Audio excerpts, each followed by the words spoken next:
He recently had a birthday. Okay, I think sir, we are live now. Yes, okay. Sir, Yeah.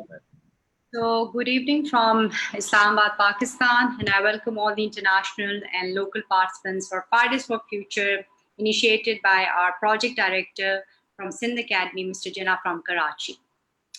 So, today's topic will be very interesting as currently for the global participants and the local all across Pakistan. Pakistan is going through a very tough situation as the monsoons, rains, and the floods have occurred, especially in Karachi. And I experienced it myself in the northern parts of Pakistan. I just came back 2 days ago from the north of Pakistan. So I would like to discuss on the present situation in Pakistan. And as the topic is, if we don't come across with the right policies for climate change in Pakistan, such floods will reoccur. And let me recall those who don't know, Pakistan has experienced a devastating flood in 2010, and we still remember that. And exactly after 10 years, we're experiencing the same situation. So, what have we done in 10 years for climate change in Pakistan as a private sector, as our responsibility? And what has our government done to fight the climate change or implement policies so that such floods or such calamities should not occur? So, I would like to invite Mr. Amar Jafri to open his remarks for this webinar today. Yes, Mr. Amar, go ahead. thank you, Sada. Thank you, foreign participants. Thank you, our local team. First, I would like to thank all of you to join us. And we must give credit to Mr. Jinnah for having this. You know, in Pakistan, Friday is a very, we must say, a day which we have our special prayers in the afternoon, and then we normally we normally do nothing. But Jinnah Sahab has made us to do something even in the evening of Friday, and this is very exciting. So Jinnah Sahab, keep it up. When you started it, I never thought that it will become so meaningful for all of us. So today the topic is climate change.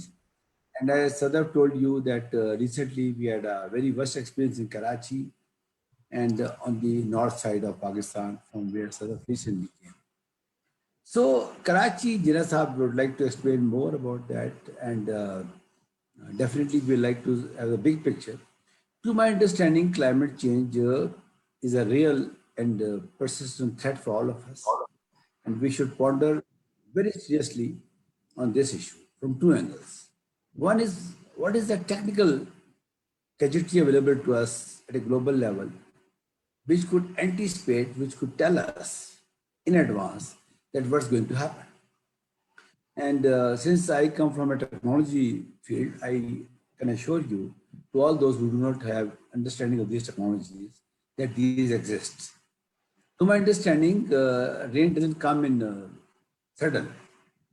We have certain parameters which we can gauge at least 3 years before. Let me tell you, 3 years before, that this pattern will emerge of this much of intensity of rain in this area. Yes, it can be plus minus 5 to 10% variance, and there's always there in scientific predictions, but it is there. Then we can have some sort of technological gadgets which could tell us that if the rain will have in the mountains till it reach to the sea through different channels of rivers, what will be the level of water at a particular point of time. So we can't stop water. We can't stop it, but we can manage it. We can manage it by building some bridges, some dams, some reservoirs, big reservoirs. At times we have a natural reservoir which we just can manage it. At times we have to build the human-made reservoirs. So all these things are there to stop something. Maybe the Karachi case is totally different than the North case, because Karachi has dangers from two sides. One is from the rain side and one from the sea side. I think 90 or 95 years before, the sea of Karachi went into some sort of turmoil, and that took the sea water to the, at least, that was to the north of Nazarbad. I was reading somewhere. So you can see that Our sea can take any form, which can create a lot of danger for the city. So again, that is predictable. Again, that is something which is measurable. That at what point of time we'll have this sort of big wave in the sea. So all these things are linked to so many things, and one of it is climate change. So we have to uh, think in terms of two things. One is the natural gadgetry which is available, and I will request Jina Saab to make a technical committee of this group, and I would like to join that committee, because if we start discussing technology in this group, I think people will get bored. And that technical committee should analyze, map all gadgetry available to us, which can help us to know in advance. There are a lot of sensors, a lot of satellite communications, a lot of geofencing, a lot of imageries which we can have from the satellites, that in this area this is happening. The clouds are there, the type of clouds is there, the snowfall is there, the glacier melting is there. So many things, so many things, so many things. So I would like to finish here that it's time now, Jina Saab, to make two committees. One, and I would like Jina Saab to lead it. We'll just follow you because this is your initiative. Make two committees. One which will focus purely on the technical aspects of anticipating the climate change devastation areas, all these things, so that maybe at a time comes when SDG Academy start giving warnings and alerts based on, there are complete department for that.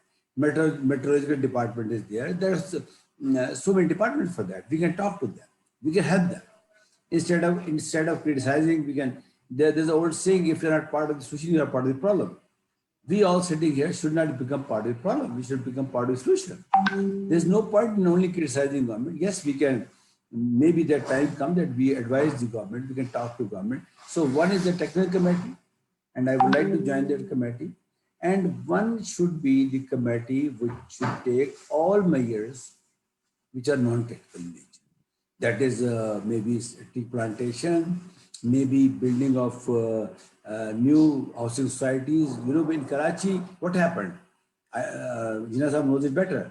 The housing societies were made in a way that it never took into account that where the water flow is coming, where from water flow is going.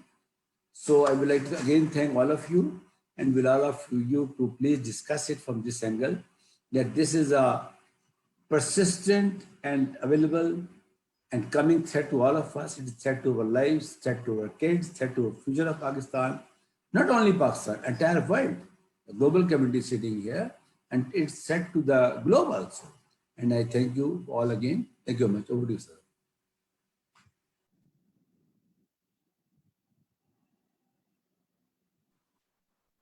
Thank you, Mr. Ma Jafri, for the valuable recommendations. We'll have a meeting with you and Jana Saab of what Sir Amar has recommended for the technical team for climate change crisis. So our first speaker of the webinar will be Mr. Herman Nasir for Friday for Future. We will be discussing climate change and why Karachi is most affected by it. Yes, ma'am, go ahead. Assalamu alaikum and good evening. I'm Herman Nasir from Fridays for Future Pakistan. And today I'm here to discuss about coastal cities and climate change. I would like to say I'm not an expert, but as a person who believes and who understands what climate change actually means. And that is why I'm here. When I was asked for this session, I wanted to discuss about Karachi. The only reason is because I think Karachi is the best case study to understand climate change in Pakistan. And not only this, but I think so to understand how we have failed to become a civilized nation and how our government, our policies have failed to cope up with all these climatic disasters we are facing for many years. Starting from facts, what is climate change? I would like to start with an example. Climate change is that the average temperature of Karachi used to be 25 to 30 degrees Celsius maximum. But back in 2015, when heat wave hit Karachi, the average temperature was recorded to be 35 to 40 and even above 50. So this is what climate change is. Climate change is that the average rainfall in Karachi used to be 173 millimeter per year, but last month it was recorded to be 442 millimeter in 1 month. This is climate emergency. Now Pakistan is reported to be seventh most vulnerable country to be affected by climate change. But why Sindh or why Karachi is being more affected than the other regions? The first reason is that Karachi is badly managed and badly planned. And this is the reason why we are facing such knee jerk incidents in the past as well. And the second reason is that there are many reasons, and there is a trend that climate change affects your coastal areas more. The simplest reason is because it brings high rainfall, and then high rainfall increases your sea level, and then problems like loss of food production, the problems like crumbling economy, we have to face such issues as well. As Ma'am Sadaf discussed about northern areas, so when your temperature is increasing due to global warming, there is high spring runoff in the northern areas, and as a result this thing also affects your coastal areas in the end. So Karachi is being affected not only by high rainfall, it is also experiences increase in the average temperature. Now my question is, and the question we all should have is, that where we all went wrong. Now we can have an entire session where we went wrong because we have done no good for our environment. But the first reason is that back in 2000, or in 10 to 20 years ago, the rainfall in Pakistan was really, and especially in Karachi, was really low. And when the city was being planned, when the infrastructure was being made, when the environmental strategies were being made, and the new planning and the new housing schemes were being made, the people and the government, they did not accept this inconvenient truth of climate change. And that is why the people in 2020, they have to face this. And this is going to happen again. In 2060, Karachi is being warned that it may drown completely. If the people of 2020 will not think about having a sustainable future, a future where we can fight such climatic incidents that are only going to intensify now. There's no coming back if we are not going to have if we are not going to make our strategies for the sustainable future. The second reason, and I think so that it is the biggest reason why Karachi is this much affected, is that unauthorized construction. It is the encroachment, and it is the ever increasing population of Karachi. More people, we need more resources, we need more space, and we are just increasing the urban sprawl towards the areas which are more prone to floods. For example, our drains used to be 200 feet wide, but now it is reported that they are only 30 feet wide. Now tell me, where will the water go? No, it needs to, we are just destroying the natural watershed. There is a very famous ecologist in Pakistan, Mr. Imran Khalid. He explained it in such simple words that when you block the water flow, it will go around you. And if it will continue to rise, it will then envelop you. And that is what is happening with Karachi. So there is a lot to be done. We need a green economy in Karachi. We need dams. We need to stop our ever increasing population. Moreover, we need a new environmental management system. The new environmental management model says that your economy and environment, they should always be dealt together. You have to make a strategy by keeping in mind both your economy and your environment. And for the people who do not believe in climate change, all I can say is this is not something related to Pakistan. This is a global warming. The global experts, the global environmentalists, they have said that by 2050, the coastal cities will vanish from the surface of the earth. They may completely drown. So when we will become serious, when we will start taking the truth and the facts serious, that climate change is here and we are facing it. And as a developing country, the problems we are facing, if we are not going to stop the climate change, And if we, because we cannot afford climatic disasters in the future, if we want to continue the progress we want. And it's time that we come forward with the new strategies, we come forward for a sustainable future for Karachi as well as for Pakistan. Thank you. Thank you so much, Herman, for your input and the passion that I could see the way you were talking. Request Jinnah Saab to engage her in the World Climate School initiative, which we're about to launch. And let's make her part of the team. And we need such young people to come forward and talk about it. So thank you so much. So our next speaker of the webinar will be Mr. Kurt. Yes, Mr. Kurt, go ahead. And your comments on the climate change. Oh my goodness. The biggest problem that we have on the planet is the separation demon. Now, when I say separation demon, it is our separation from each other and from Mother Nature and our planet. When we think we are the controllers and the dominators and the ones who eat up the planet, well, that's what's happened. We've eaten up the planet. We've taken away the floodplains. We've taken away the forests. When we deforest, it makes it so there's runoff, floods. We deforest, it also means that all the topsoil gets washed away. It's a systems approach that we need to look at life. We look at it like all the specialists.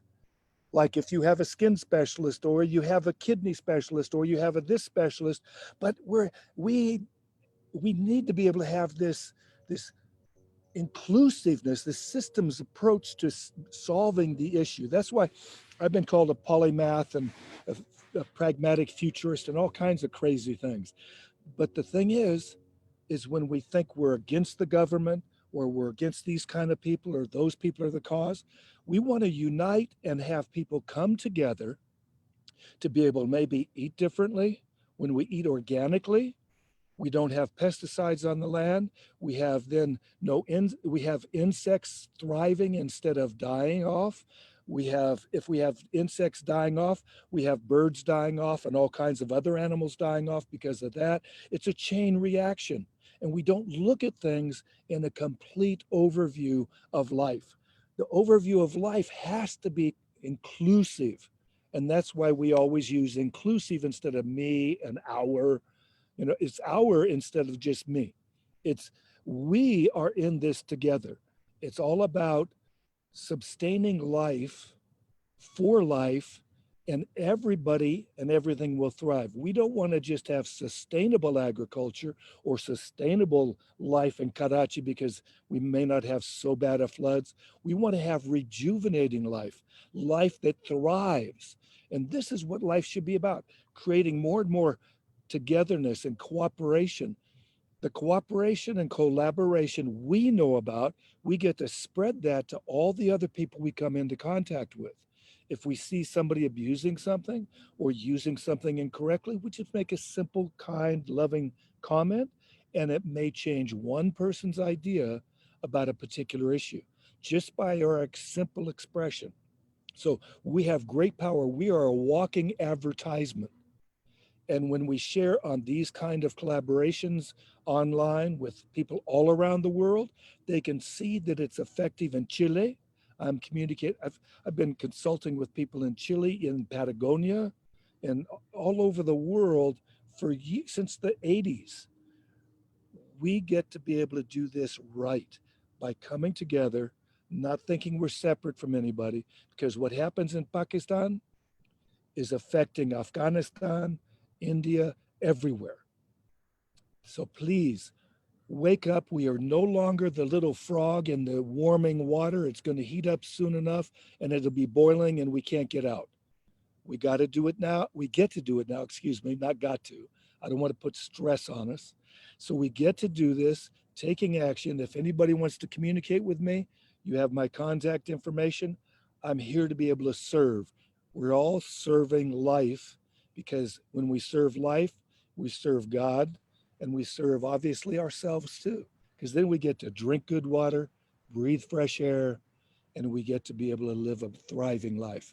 Thank you very much. Thank you, Kurt, for very short and brief and very valuable input. Definitely, we will get back to you. And already, I'm very thankful to Rahim for introducing you to our team. So we will connect with you soon. So thank you so much.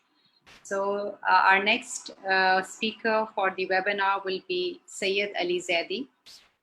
We would like him to talk about climate change and why Karachi is the most affected by it. Thank you very much. Even though the problem starts from Himalayas, that means the global warming and melting of the glaciers and flow of the river and lack of reservoirs and a lack of controlling the systems, as very well said, that you cannot control nature, but you can administer it, you can control it in a way that you can manage it. Okay, I share my screen with you because I have some slides to show you, and my lecture will continue. Host disabled participant screen sharing. Can you please allow me to share? Yeah, I've allowed it. Okay, fine. Thank you. Uh, we have to do many things which are a part of the master planning. As this young girl said, that the problem is this, that we don't have better planning and we don't have better control. So that's the main reason. Is everybody seeing the screen, please? Not as yet, no. Not as yet. We can't see it. I have shared already. Maybe the sharing is not yet allowed.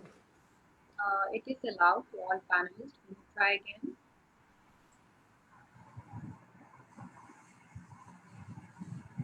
The connection is gone. Return to the meeting. Okay. Should I share it again?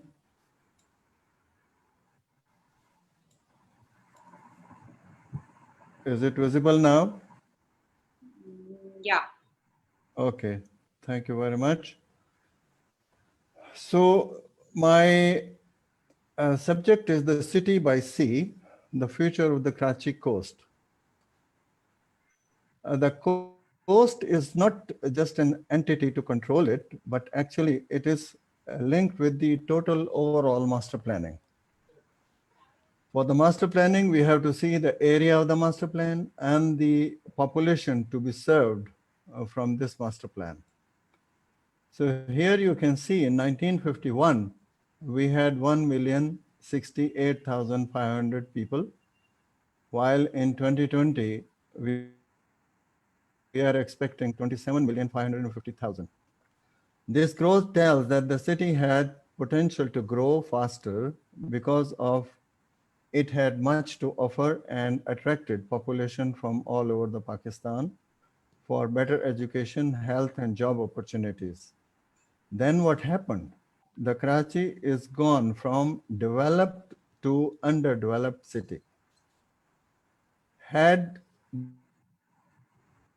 the stakeholders provided all the required needs, life, affordable water and power, maintained ecology, environment, drainage, etc., we will say no.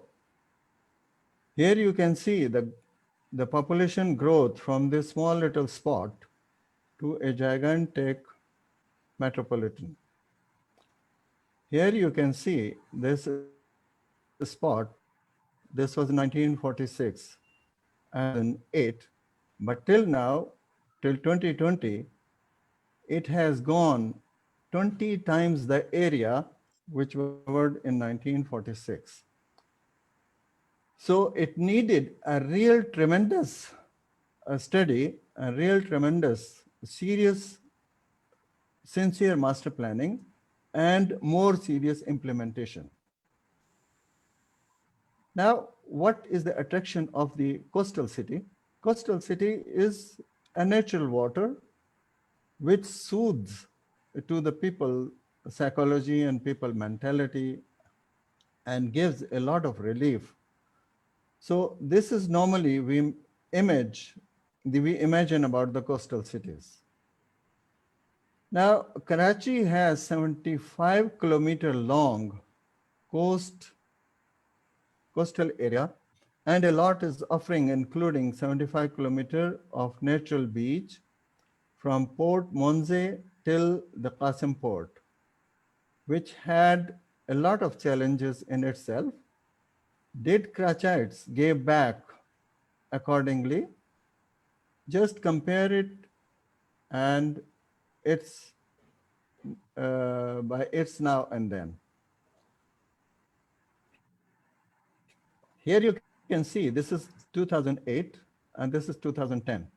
The little patch of water is gone in 2010. Here you can see that this patch of water is gone by this development. Here you can see this patch of land has been increased and encroached into the sea, and this development has come out. Now, similarly here, that this water is gone in this picture in 2010. Here you can see a little big lake, but in this picture you see the development is coming just in between, right in between the lake. What attracts to others also, that the sea life, the people interaction, underwater life, and a little to play with this, all this beautiful blessing has been awarded to Karachi Sea, but during past decade, the sea line has been changed a lot, and its ecology, environment, beauty has been faded a lot. How to enhance it and how to save it from further destruction? What was the saving? How we were controlling? We were not controlling, actually the nature was controlling. This is western backwaters. What is backwater is that the channel which stops the firing back from the sea when the sea is overflooded or when the sea has some high tides. These kinds of mangroves were supposed to be maintained to avoid backsplash and to ease the flood force, including flourishing with life. What was the life? Seabirds here, the turtles hatching place here, which is gone. There is a complaint from this person who is chairman of the area. Now, this is the life that the people are not getting even drinking water. And these are the real habitants of this area, this Mubarak village and another part of the Mubarak village. So these are the original settlers living in hardship. Rather than providing them basic needs, we make them, to make them life easy, real estate business is forcing them to leave. Now coming to the Karachi main problem because of the rain. If you see these black lines, these are the planned natural drainage channels. And these pink lines are the natural rainwater drainage. This is not made up. This is natural rainwater drainage. What we have to do is to take the rainwater channels till this natural drain so that it can be dumped into the sea finally. But what happened, the biggest mistake, what happened is that they didn't make this rainwater drain separate from drainage system. What they have done is they linked these drain water channels to the natural drain, coupling the problem rather than making these two systems separate because their nature is separate. The drain water contains sludge, the shit, the dirty things, and create sediment. While the initial drain, it takes the rainwater. Rainwater means it doesn't have that except for the sand and which needs to be cleaned regularly.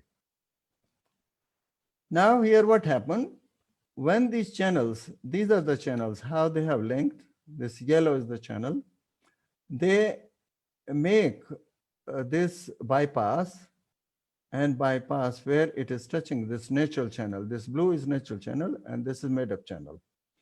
This was 45 feet wide. At this point, it was 65 feet wide.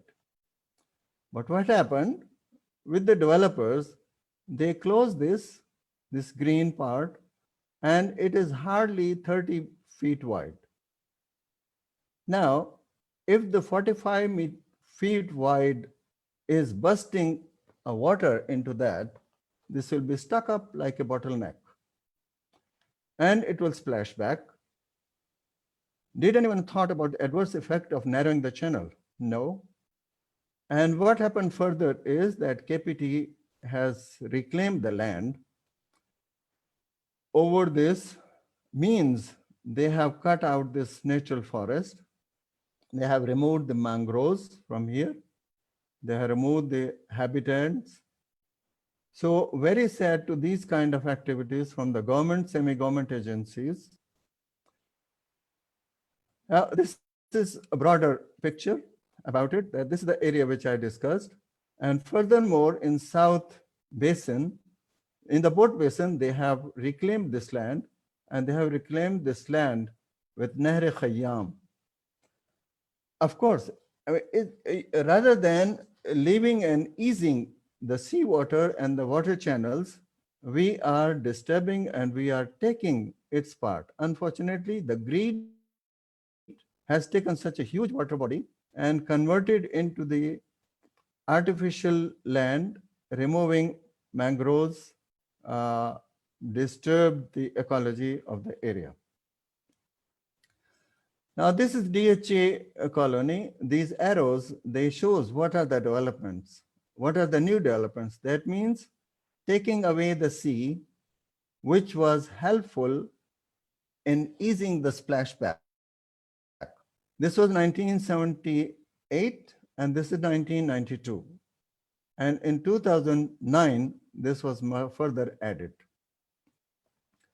It's another example of the South Fall, which were used for the Karachi drainage system, such as Gizri Creek, Manzoor Colony Nala, has been blocked to facilitate elite residential colonies. This is causing flooding and negative effect on the ecology and negative effect on the small fishermen. This was statement by architect Mr. Arif Hassan, because he has made a research over to that. Now, instead of natural habitats and natural water and seawater, we are seeing this jungle of concrete buildings. Real estate development, so-called, reclaim the land. Reclaiming means it was my land, somebody grabbed it, and I have reclaimed it. But wrongly, to misuse the word, they are encroaching into the sea and they are saying it's a reclaimed land. That's wrong. Real estate developers around Nahr Khayyam. This Nahr Khayyam was having a natural, and this is mismanaging forest along the natural drainage channel, pollution created by toxic rain damaging the wildlife. It was a lush green area full of mangroves and full of the trees, which were stopping and which were screening the water from both sides, from the land water and from the sea water. But you can see, and furthermore, what you can see, in the background, there is a building development in the area which was covered by the mangroves. Now, this you have seen the mangroves, and this is the situation now, that because of the toxic water and because of the cutting of the trees, you can see the gentleman is cutting the tree, and this happened with the tree now. And that's the result. What has happened? Once upon a time, it was a lush green forest. Illegal tree cutting, cutting resulted into the disaster. Many of the sea outfalls were blocked and mangroves were removed to facilitate DHA expansion. This also a statement by the architect Arif Hassan. This whole was a water body which is taken away. They call it reclaimed land. In fact, this is encroachment in the sea. This act is creating problem in the environment to land and sea life too. Now, at the end, the if you have ever seen the name of the Sugarland city, it was 68,000 acres of area, which was leased to Nakheel from Dubai to develop a residential colony. In June 2006, as an agreement between Nakheel and Dubai, the Pakistan government and another elite class luxury living, where the city hassle at what cost, where and how the infrastructure will be impacting the surroundings. But thanks God, the public has gone to the courts and this project was stopped. In fact, this project was mere copy paste from the Nakheel's many other projects in the Dubai area and not much to cater in fast growing population. So built up area ratio was increased to allow maximum and high rises emerged by the like a mushroom. But it's not insufficient, but it is insufficient for the country like Pakistan to install an urban project by sacrificing the natural beauty. I mean, if I see this development, I see this that this is in a downtown. While it's not a downtown, it's far away sited area, which has a lot of area to cover. Then why this mushroom and why this all? This was another project from KP Tower. This is similar is the case. There are further developments. This Imar and this is also Imar. And there was an island near this Kemadi area. This was also stopped because of the public pressure. Now, coming back to the water, we have 665 million gallons of water supply to Karachi. Out of that, 520 million gallon is given to the residential area and 145 million gallon given to the industrial area. Around 65 gallon will be evaporated or absorbed in the ground. Remaining 600 million gallons will go to the sea. 20%, that is 120 million gallons, will be treated, and 80%, which is 480 million gallon, which is untreated, that means carrying toxic material, dangerous chemicals, and it is all going to the sea directly. And this is the situation, how it goes to the sea. You can see that this area, this part is showing already that it is sludge and it is dirty water, and it is just open and intermingling with the population. This is the chemical dump from the chemical factories. Industrial waste in shape of the lump mixed with the water goes to the sea. This also goes to the sea without treating. This is picture of the Gizri Creek in Malir Darya, River Malir. You can see that that this is not clean water, this is not treated water, this carries sludge and chemicals.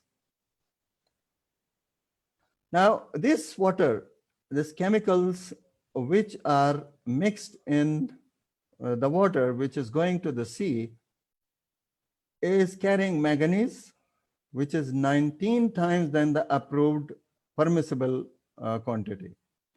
Iron, which is 11 times than the permissible. Phenol, which is 16 times than the permissible. Chromium, which is 26 times than the permissible. And lead is 91 times than the permissible. Now you can imagine that these all toxic areas, when they go to the sea, what they will do? They will harm the sea life, such as this. Another part is that we have the world number one, the world largest 1,500 farms housing 400,000 cows and buffaloes. This is good that they are providing milk, but they are providing shit also. How we are managing it? We are managing this directly, not treating, not storing, not doing anything, but these channels are leading to the sea directly. This is how it goes and dumped. From 1,500 farms, 800,000 gallons of untreated sewerage is dumped into the drainage channel linked to the sea, spreading methane and reducing the ozone. This is how the cow and cattle's residue is dumped. Toxic contained in the final drainage liquid, resulting into the contamination and soil and killing the natural water and land life, making the life less, not helping and control flooding seawater splashback. Another thing is, it's a byproduct that what happens with the toxic mix into the sea, that small fishes, big fishes can sustain a little bit and they sail away. But these small fishes, which are caught by the fishermen and they sell it, the buyers are poultry farms. When the poultry eat this byproduct of this fish, of course, they are contaminated. And we eat the chicken and we eat the poultry, we are affected. That's why so many times this epidemic happens and many of the sicknesses arise in the population. Now, this was taken from the master plan. As I have seen you the picture before, this Gujar Nala fall into the river, this drainage, Orangi town Nala, and this another. 1, 2, and 3 treatment plants only and only for so many millions of water caused by the drainage and caused by the rain. They are all falling into the natural drainage system and going to the sea. Out of these 3 pumps, only one is working, that is also partially. Now, the planning has been done, but is that planning implemented seriously? Everybody knows no. And these are further divisions, how to carry out the drainage and how to carry out the. Now the suggestion is that along this natural carrying natural drainage of the rainwater, which is to be separated from the drainage of the human sewage drain. On the both sides, there should be deep cubical channel providing double box channels, covered watertight drain in both sides of the natural drain channel. Estimated cost is 120 million. That study was done by Ms. Parveen Rahman, which is Director Orangi Pilot Project. If we do not separate rainwater drain with the sewage drain, it will cause again and again and again. And the same situation which have happened in 2020, it will happen again in 2030, 2040, 2050, 2060. You can imagine that. So we have to separate rainwater drain, and which should be, of course, maintained, the cleaned, and only should carry the water. This is a blown up picture. This sort of drains, which we usually see in the videos from the foreign countries, these should be installed if we want to control. And $120 million is worth if population of 27 million people are living in a comfort zone. This another important thing that this is a channel which runs the water from this and goes to the sea. Here you see the plants. Plants are not, they were not planted actually, they are natural grown up mangroves and naturally created defense against the flood and backsplash. Also work as safe hatching hideout for the different species. Now you see the structure of them. You see this picture shows that these mangroves of the trees are making like a mesh and screening the force of the water which is coming by the rain, or when the sea has a high tide and the splashback is done, then it again stands still as a screen. It does not stop the water, but it relieves the force of the water to go and back forth. But as the previous pictures I have shown, so you have just a that couple of this minutes is gone. to Pardon? I think you just got a couple of minutes to finish it, sir. I'm going to the end. Mr. Jinnah, I will request you to kindly give a few more minutes I'm because he is completing it. Right, sir. delivering a wonderful information. I'm completing. Mr. Ali, please continue. Please continue because you are giving the wonderful information, wonderful, very fresh information. Thus, you may, Jinnah Saab and everybody listening to me, this is very much needed I have to know all permission of from us. Jinnah Saab to give me a time. Perfect, sir. Thank you, Mr. sir. Jinnah, please on my request, give him 2-3 more minutes. Very, Thank you. very informative. No problem. Please go ahead. So, all the discussion has been done. This I will show you some slides that which are important to see so that you can understand this.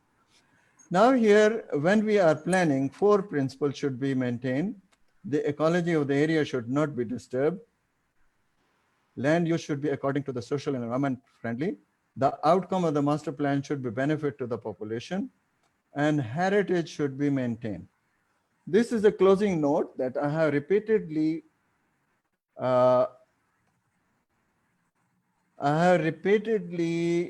stating in the different forms that I repeat, Karachi problem is not a political, rather due to its fast growing population and special position of the being along the open sea with 75-kilometer long coastline.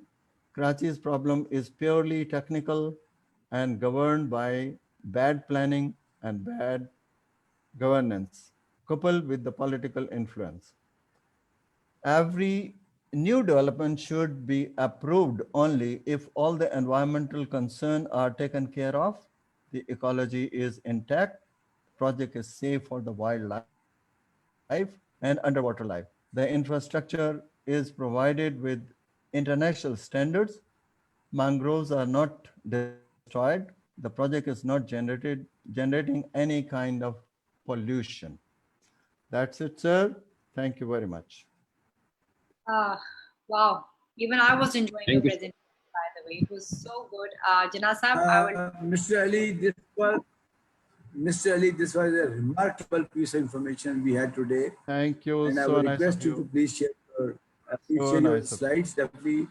And Mr. Jinnah, when he was speaking, I was thinking about starting some sort of, under your climate change school, starting some sort of local trainings, maybe 3-month certification.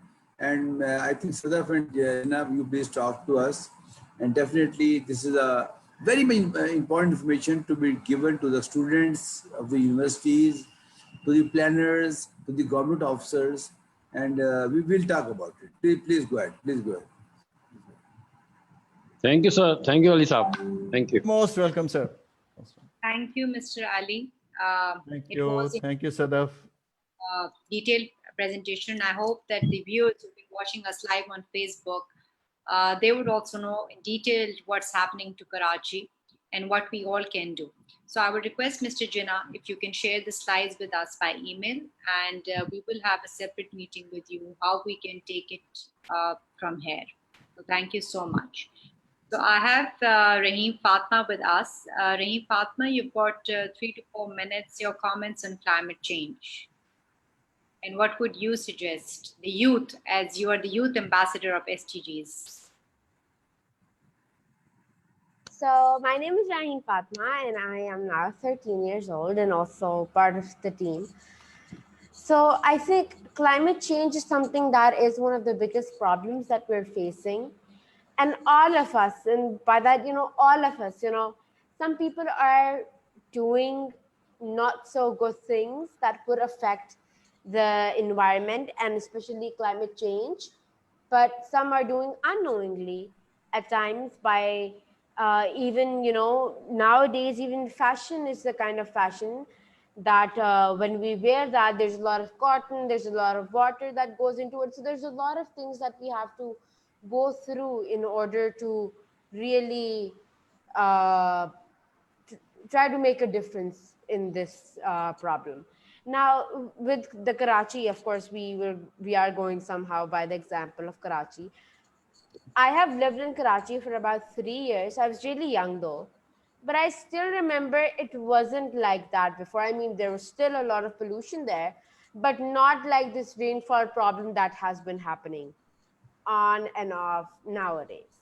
Because it basically, as a coastal area, is not designed for how much water it now is having. And again, we can make memes out of it, we can make jokes out of it, but I think the smartest thing we can do is actually to try. Now we can't remake the sewerage system again, but we can try reforming it. We can try to just put something that for now this is done, and then when there is no raining season, then we can reform that completely. I think the biggest thing that we can do is to educate our youth about how maybe unknowingly they are affecting they are contributing to the climate change, so that they know what they're doing and that they know that they're doing something wrong. And then that is where they realize and would start contributing or start researching that how are they unknowingly doing it wrong. Because our youth, I would say, is really, really curious. You tell them one thing, they'll start researching. Now they start Googling stuff and would reach to different sites with different links. And this presentation, this was like really awakening. I was like, all this research, and this is like all kind of brought together in this one presentation. So I would love to share it with my fellow youngsters, so that we all research and find a good and sustainable way and promote businesses that are helping the environment. Thank you. Thank you, Rahim. That's so wonderful. Why don't you start webinars on climate change? I will guide you how to and who to invite. So connect with me and start the active campaign and become the climate activist for Pakistan. So thank you so much. So our next speaker will be Inger Met from Norway. Hello, Inger. How are you? Your comments on the current situation? Yes, thank you, Sadaf. Can you hear me well? I think you can hear me well. Good evening, Pakistan. Hello, Sadaf. Hello, Mr. Jinnah and Amr. I'd like to give me comments as one of the founders of the World Climate School and the partnership with the SDGs. Academy of Pakistan. I think Inconvenient Truth is by Al Gore expressed a couple of years back. Yes, it's inconvenient, But it's not only inconvenient, it's somehow terrible. When you can see the smell and the sewage from the animals and how the water treatment system is not well. And at the same time, there is not anyone to blame or anyone to shame. It's like we've been on this journey, all of us on the planet. Every city, every place is doing the same thing. There is one systemic wrongdoing we have done, and which is to believe that the planet is the Earth planet. It is a water planet. So to make the human sewage system to go straight into the water and into the fjords or into the ocean and the rivers is terrible wrong. And that's why everyone on the planet is trying to clean up the pollution of the oceans and the sea and the river and the waterways. So by saying that, I will also say that even in Oslo, we have a very inconvenient truth, and it's the infrastructure truth when it comes to heavy rains. The sewage system and the flooding water is mixing up. And that's a systemic infrastructure and an investment that must be done and done kind of to establish to heavy rainstorms. When it comes to the sea level rise and the floods or the ocean coming in and conquering a city, that's another story. Complicated as well for us human. But I'm working in the fashion industry, and as these two young girls, they're representing the youth, I think the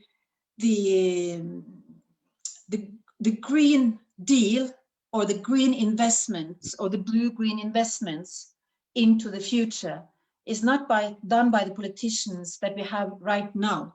They are only having like 1, 2, 3, 4, 5, 6 year horizons. But now we have competence and a learning capabilities to understand long time into the future. So it means that the young people, the young girls and the young boys that are now in their 15 to 20 to 25, in 30 years, they will be world leaders. They will be leaders of every city in Pakistan. And this is like in 2030, 2040 and 2050. These are the leaders we're educating right now. And this is a transformative leadership that has to have the skills of early warning systems, smart system thinking. They will have to have complexity thinking. And most of all, they will need to have a big heart of compassion and love for all the people that is infected by this inconvenient truth and the terrible situation that has been facing Karachi with the heavy flooding. So from Norway, I would like to say that I was just reading the day before yesterday that there is possibility to have informational campaign from Norway, initiated by Norwegian governmental money into educational projects concerning rivers and cleanup of river systems abroad. And that was something I wanted to present to the SDG Academy of Pakistan together with you, Sadaf, that's the way we have to go through this transformative times. And again, the fashion industry, working in the leather industry myself, selling leather, working with cotton and also the silk, I think the power of the fashion and lifestyle industries, even tourism is a lifestyle. That's where we empower new jobs into the future. And we have to do it right from the beginning and do it better than we did of the past.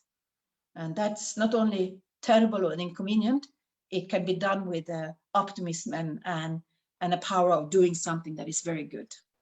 So thank you from me, and all the best to you in Pakistan on this Friday show with Mr. Jinnah and all of you. Thank you. Thank you, Inge. Thank you so much. So yes, you're welcome. I will send you the link, Sada, for this. Sure. Okay. Thank you. I'll request Nicola her comments. I know it's quite late up in Australia because of the time difference. Nicola, your comments. Thank you so much. Yes, thank you so much. Firstly, I just want to draw on what everyone has spoken about. tonight or today, depending what time of the day you're all at. But it's also incredible that we're able to connect and we're able to speak and grow in passion, because I feel it just listening to you all is I feel more inspired and I feel more passionate. And I want to begin by stating, when we manipulate things as human beings, as we do, there will always be an effect from that. And from listening to one of the previous presenters about the drainage, and I think it was Kurt as well, he was speaking about the disconnect that we have to nature.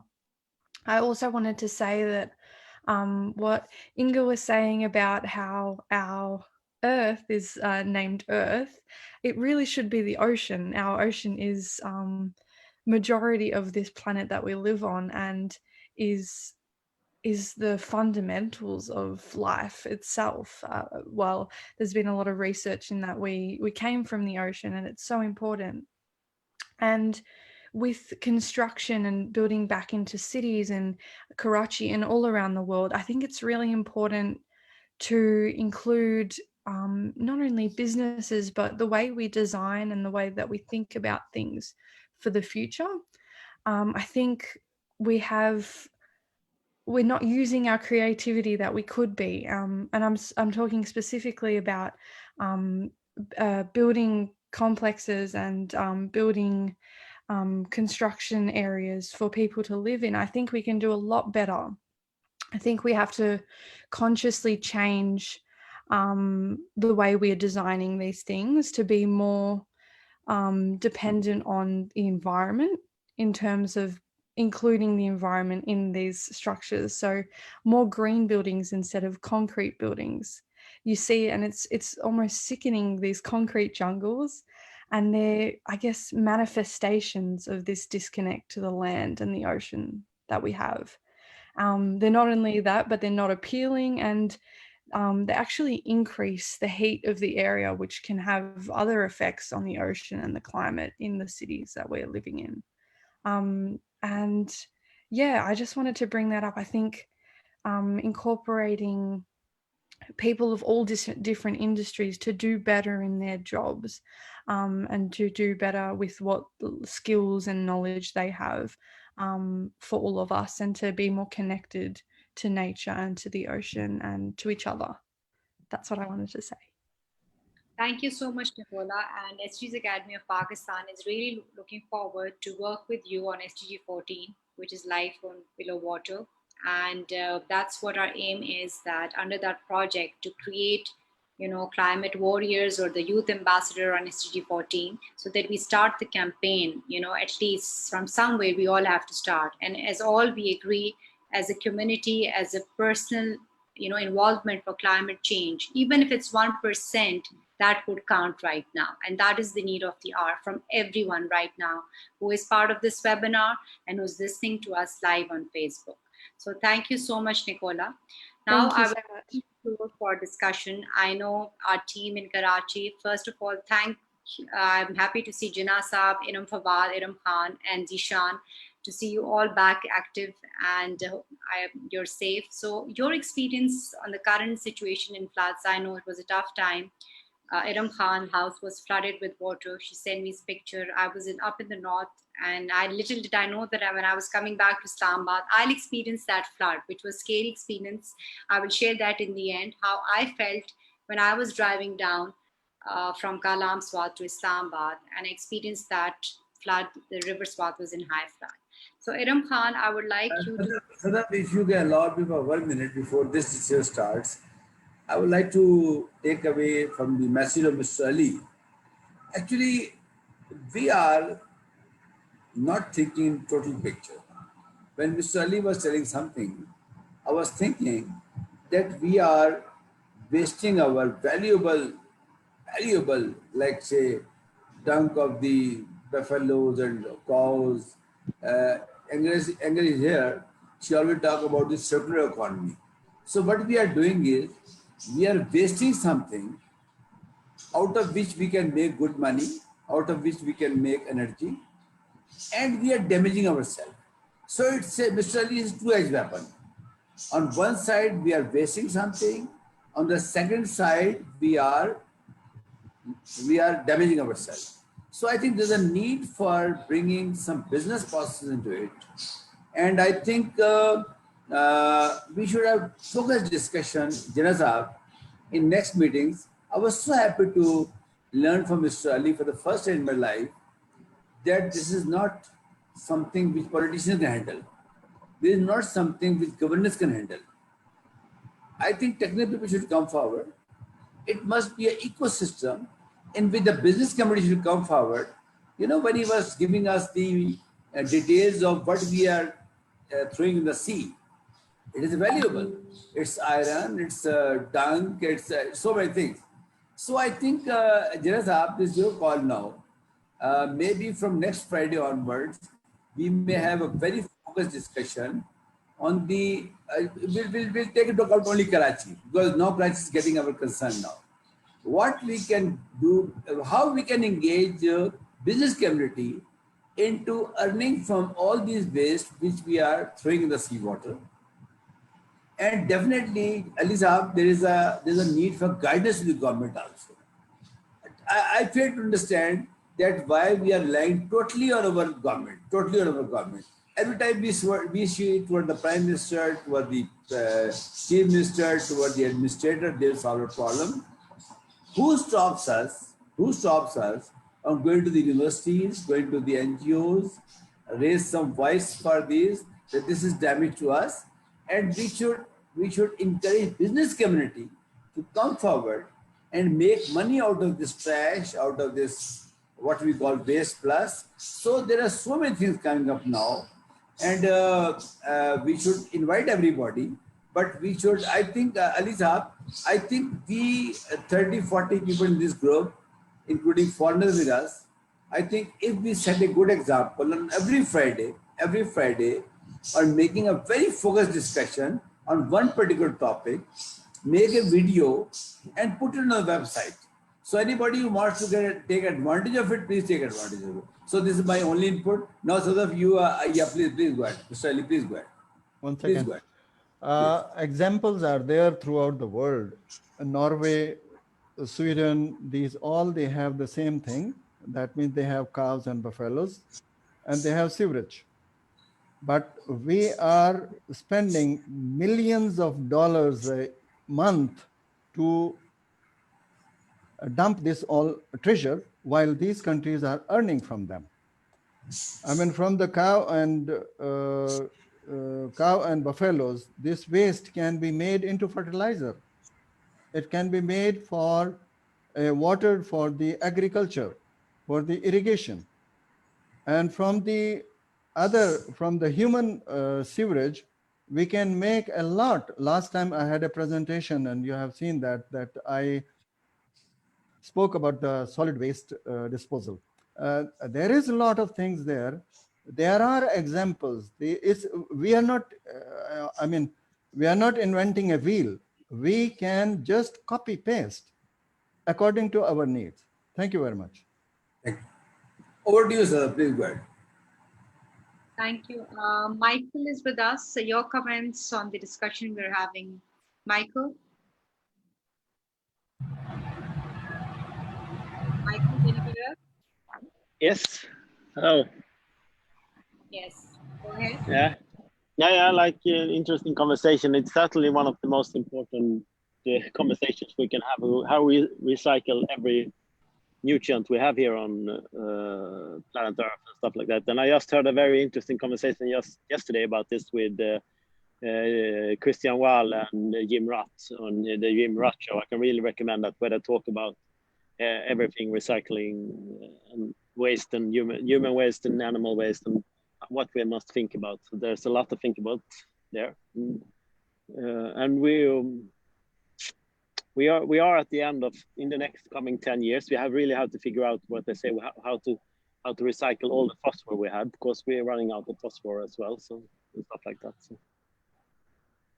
Thank you so much, Michael. Ahmed just joined us. Ahmed, can you hear us? Would you like to comment on the climate change crisis in Pakistan and globally as well that we are discussing?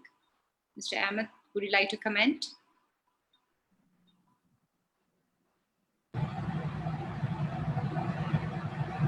Good. Emma Dubar, can you hear us?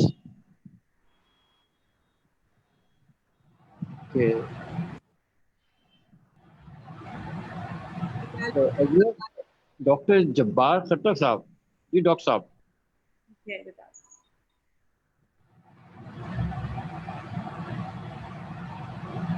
Anyway, yes, Sadaf, continue, please. Okay. So, Iram Fawad, your experience in this floods that you faced, and I would like you to tell the people who are listening. I've already told you about the project that from plastic waste recycle in US, there's a factory and they're making t-shirts out of it, as you're talking about recycling projects and these business opportunities.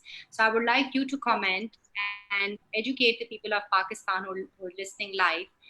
What business opportunities can we provide and educate them or give them courses on such projects? Yes, Iram, go ahead. Hello to everyone. Assalamualaikum, Sir Amar, Sir Jana, Madam Sada, thank you for inviting me over. This is a very interesting thing you just asked me because the few days before it was devastating for Karachi, and still people are, suffering from it because it's all because of drainage thing. The garbage is stuck in, the canals and the gutters, and there is nothing that drainage pipe has plastic bags in it, plastic bags in it. So that is the reason the entire posh area of Karachi got stuck in the water. Even I myself, we thought about it before time ahead, my dad and me, and we had a pumping motor, we just made it at home, me and my brother, and we took the entire water from a basement from with that battery charged solar panel thing, motors that we just took it up.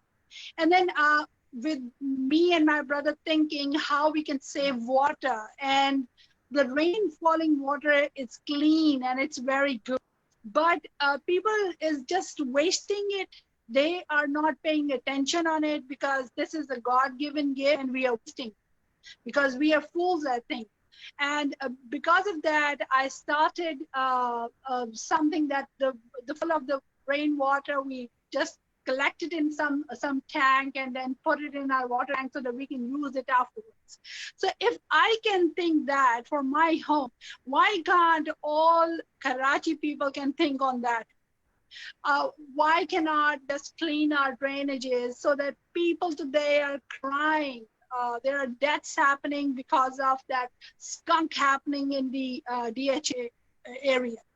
People are suffering from many days. People doesn't have electricity because all the electricity places been filled with water, and this is just because of the drainage thing.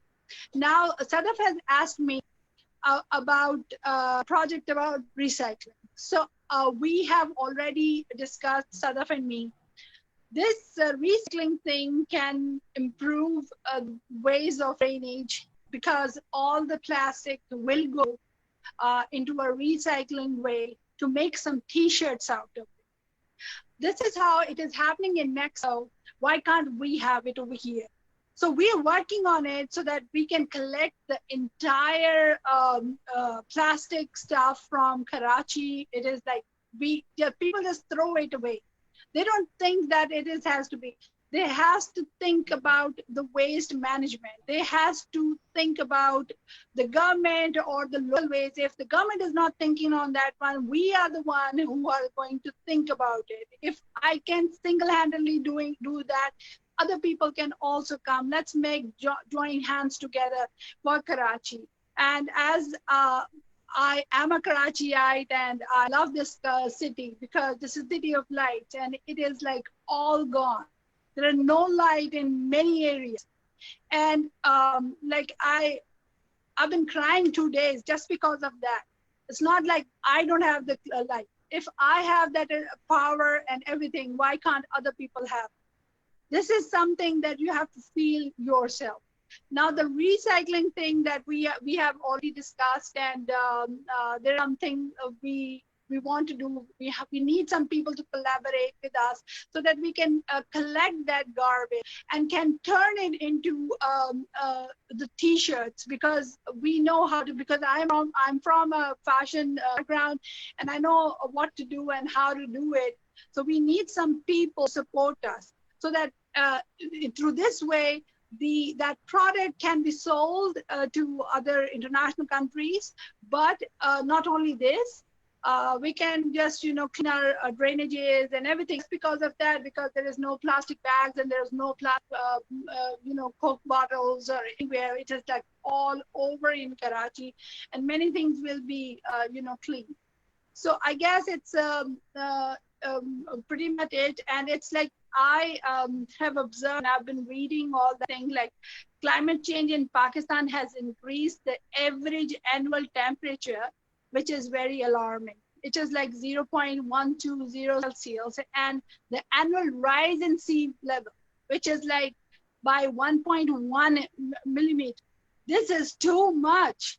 We should be, thinking on that one, because Pakistan has never been prone for, like, it's not like that it's a disaster area or something like that. So because we all have to think on that, things get better if we think alike and if we work on it. So thank you, sir.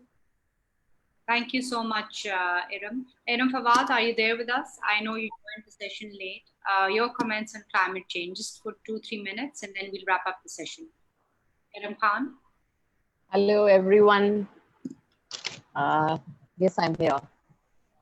Yes, I just want to just add like a few lines. In fact, we have to be very realistic about so many things. We know that climate change is happening, but we also have to, I believe, have to know that there is something very disastrous happening when it comes to the infrastructure in Karachi. As Iram Fawad just talked about, like there are many things related to sewerage and drainage, but the problem is very, very more acute. It's not only about plastic. In fact, the DHA and the area of Clifton, if I talk only about these two areas, the nalas and the kind of gutters and whatever sewerage and drainage system, it's not even working. So this is a rain of only 4 hours. How can a rain of 4 hours can destroy the whole city? I think the second biggest city in the world. So this is, for me, it's quite, like upsetting because we have been, obviously, whoever's living in Karachi have been gone through that. Yesterday was the day 8, and we got the electricity after, I don't know, maybe 174 hours. And today I can say that, yes, we could go out from the house because the streets were flooded with water. It's not about that the water was there, the water and the gutter water, all the sewerage water, they were all mixed up. So it's the whole DHA is like sinking. It's like, the odor is so bad. For me, it's like I have never seen anything like that in my whole life. So it was obviously a big disaster. But again, we have to be very realistic. 50% is about our infrastructure, that how our organization, I'm not blaming any particular political party or any particular organization, but yes, the whole infrastructure of Karachi is badly collapsed, is badly exposed. Whoever is responsible, I believe they have to work on that. Yes, as individuals, as residents of different areas, we can always contribute. But there are things which are so much bigger, which has to be done by government. They have to play their role. I believe this is the time. Because iske baad agar koi barish hogi, I don't think so things will be possible. Iram, in DHA and Clifton, you cannot blame anyone, just one. So you can blame because we all know who's responsible and who's supposed to be doing it. So, in the DHA, they're badly exposed. They are badly Yes, exposed. yes. Badly Anyway, exposed. thank you. Yeah. Yeah. So that's from my side. That's it. Okay. Jinnah Thank you, साहब, Aaron. Thank you. जी जिन्ना साहब, आप भी बताते अपनी दुख भरी कहानी जो आप हमेशा से कहते आ रहे हैं, कराची डूब जाएगा 60 को, ये एक झलक थी मेरा ख्याल है आप सबके लिए। Yeah, you see, साहब आपने डुबो दिया है वैसे। you know, बोल you बोल see, के। this is the 14th, session we are doing. And about 3 months ago, when I first came across this article that Karachi may sink by 2060, it's really struck me badly. And honestly speaking, it's changed my life. I'm not really focusing on the real job which I do. I hardly talk about it. And I do all about this, the climate change. And I mean, fortunately and unfortunately, the thing which we have experienced last week is a wake-up call to everyone. And everyone, now they are taking us seriously. I've received a call from our former, Mayor Karachi. He actually called me and he said, for last, 12 weeks, you are sending me so many things. I didn't pay, much time to, pay attention, but now I'm serious and I will come and speak to your show because you got, good points, what you are talking about. So anyway, thank you very much. And thank you, Ali Saab. We definitely need you in Karachi. Please take some time out, come to Karachi, and we'll make sure to meet the right people. Because honestly speaking, me and Jafri Saab and Sadaf, we are meeting a lot of people. Honestly speaking, we never come across any solution they can give. What is the solution? What is the remedy? And after seeing your presentation, honestly, we see a hope and the system looked very, very simple. Before the session, I was worried, what's going to happen, but now it's very simple. You got some solutions and we can go and speak to the people. So definitely, we invite you in Karachi. Please take some time out, come to Karachi and we will try to do something. So thank you everyone. Over to you, Sadaf. Thank you, Jinnah Saab. Mr. Amar, your closing remarks, and then I'll wind up the webinar. Okay, I was just making the post on my Facebook that next Friday, I will request Jinnah Saab, taking lead from what Mr. Ali said, that we should discuss options for bringing business companies into it. We would like to take one thing at one point of time, like say, we must take Dunk first, because the amount of load he has told that this much of Dunk is going to the sea is really very, very amazing. So from Dunk, I was just seeing a video that in India, somebody is producing so much electricity from Dunk. And even after producing electricity, that saved stuff is used for the fishes. And so many things are, it's all a circular economy, we all understand about it. So we should take trash, we should take waste separately, that how we can make energy into it. And Jinnah Saab, Ali Saab, everybody will try to make some good quality speakers who would speak on taking the benefit from this waste, which we are having a two-edged losses. One is we are polluting our sea, we are throwing it in our sea, and we are getting the worst effects of the climate change. I thank you all and looking forward to see you all next Friday, and maybe on Tuesday, Sadaf has some new agenda. And Sadaf, you never told us your experience from traveling from from Kalam. Jinnah, I was thinking about K2K, Kalam to Karachi. Think about it. It must be like K and numeric 2K. K2K from Kalam to Karachi. Think about it. And the So port has flood. I think you should tell your experience of driving from Kalam to Islamabad. Yeah, I will share my experience. So I also experienced the 2010 floods, unfortunately, when the floods came in that area.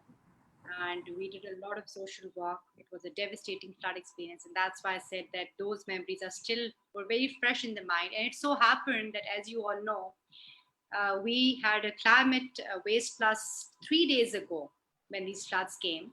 And I announced a cleanliness drive in Ushu Forest in Kalam. The commissioner of SWAT was there. All the local community was there. It was a very good event.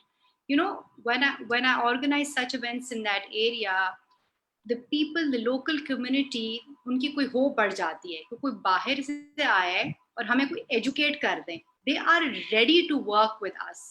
वो अभी भी इतने मेरे जो बल्कि 2 दिन से phone मेरा फिर क्लाउड हो गया था, इतने लोग वहाँ पे जिना साहब, and let me tell you, Inger, I think if she's here with us, they are the youth activists I met over there, and they want to open World Climate School chapters in Swat, Mingora, and Kalam. They said, Madam, आप हमें बताएं, हम हाजिर हैं, हमने क्या करना है. We are ready to collaborate. We are ready to educate the youth, the rural communities from there. And it so happened कि 3 दिन बाद, and I mentioned, मैं वो सर अमार के साथ share करूँगी, the commissioner was sitting and we were having lunch, and I said, sir, 2010 was an eye-opener for this area when the floods came. These were my words, exactly 3 days before when the massive floods came. And when I was driving down, Sir Amar ने मेरी videos देखी, tents भी काफी थी because I was traveling and there was a warning, but I had to, I'm an adventurous, I'm a fighter, like Iram was taking out water from her house. And I was taking those videos so that people can see and कोई जाग जाए वो videos देख के कि खुदारा 10 साल गुजर गए, कुछ तो कर लें अब. The Tsunami Billion Tree Project that we all know about, because I travel so much, I hike myself in those remote areas. Iram Khan also travels a lot in the northern areas. I don't know कि वो Tsunami Billion Trees कहाँ दरख्त उगाए गए हैं. But anyways, it was an eye-opener for me as well. And I want to do, मैंने sir अमार को आते साथ कह दिया, मैंने कहा please हमारी meeting arrange कराएं Ministry of Climate के साथ. And let's go with the proposal, with the solutions. As we all know, we cannot do blame game for long. Let's join together and give them solutions if we have, so that we can come, as we're talking about recycling. Already me and my team, we are talking about these lines, but it has to be a joint effort. Climate change is huge. It's not just me, you, Jinnah Saab, Karachi, Kalam, Swat, or different area. We need to collaborate. We need the government support, and from the private sector, we're always there. So that was my experience that I shared, and that's all from us. And thank you, Jinnah Saab, for this webinar. Thank you. And hope to see you next Thank you, time. everyone. Stay safe. Okay, thank you. Thank you. Thank you. Love this. Sally, please share your slide on the email. Your slides were valuable. Actually, we like to read it more, and maybe you can talk to the relevant people to come. Thank you much. Thank you, everybody. Thank you, Alisab. Thank you. Thank you.